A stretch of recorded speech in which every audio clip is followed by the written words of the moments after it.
Frantz Fanon est un théoricien du rapport dominant-dominé. Il marque en 9 ans de son empreinte les luttes anticoloniales. La publication de son essai « Les damnés de la Terre » en 1961 pose un jalon qui éclaire les combats de libération. De Malcolm X aux Black Panthers, en passant par Steve Biko et Thomas Sankara, de nombreux leaders africains s'inspirent de la pensée de Fanon.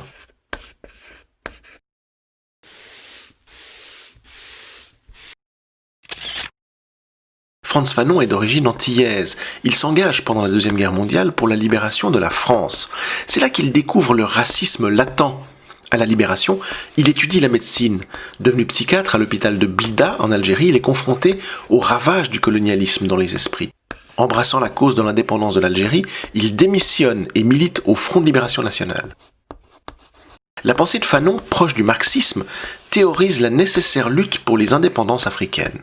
Se sachant condamné par une leucémie foudroyante, Fanon rédige un ultime essai, Les damnés de la Terre, publié quelques jours après sa mort en 1961. La pensée de Fanon repose sur plusieurs notions, dont celle d'aliénation mentale.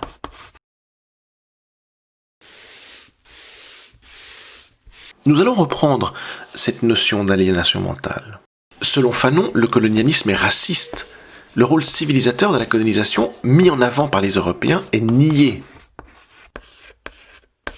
Le colon ne peut que rabaisser le noir, qu'il considère comme inférieur.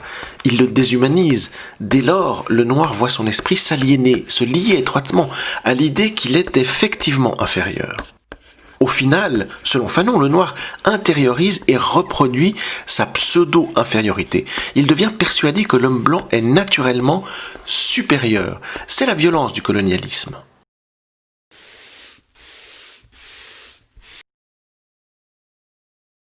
Selon Fanon, la violence coloniale engendre la lutte selon un schéma simple.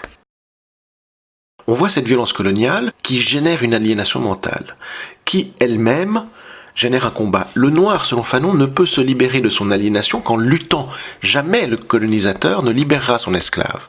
Fanon conteste la non-violence de Gandhi, qu'il voit comme une pratique qui conforte le colonisé dans son aliénation, soit la certitude d'être incapable de lutter à armes égales avec le colon.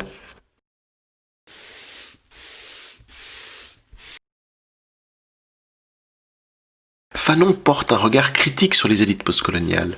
Le manque de tradition entrepreneuriale et l'impréparation des indépendances par les métropoles condamnent, selon Fanon, les élites postcoloniales à se placer dans un rôle d'intermédiaire entre la nouvelle nation et l'ancien colonisateur. Pour se maintenir au pouvoir, selon Fanon, ces élites ne peuvent que dériver vers un racisme de la peur et un clientélisme, incluant un système de parti unique. Toute cette pensée est publiée avant les règnes des dictateurs Mobutu, Bokassa ou d'autres.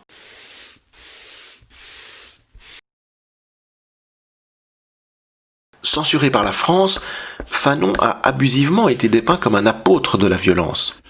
Dans la pensée de Fanon, le recours à la violence est légitime dans la mesure où elle participe à la libération de l'esprit aliéné du colonisé. C'est une violence qui s'exprime en miroir de la violence du colonialisme. Thomas Sankara popularisera la formule « Seule la lutte libère » qui résume le rapport de Fanon avec la violence.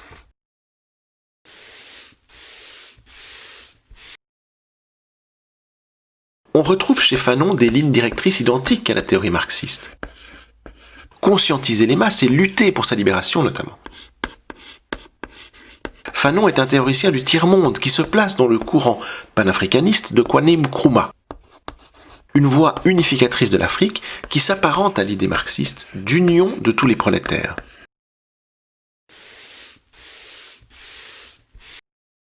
Plusieurs éléments ont transformé Frantz Fanon en un mythe. D'abord la temporalité, Fanon publie au moment où les empires coloniaux se lézardent, sinon s'effondrent. Sa disparition précoce à 36 ans, sa mise à banc par la France sont des éléments essentiels. Son discours qui s'adresse exclusivement aux Noirs, sa vision pertinente sur l'aliénation et le besoin de la casser, et enfin sa clairvoyance sur les élites postcoloniales en font un observateur très fin.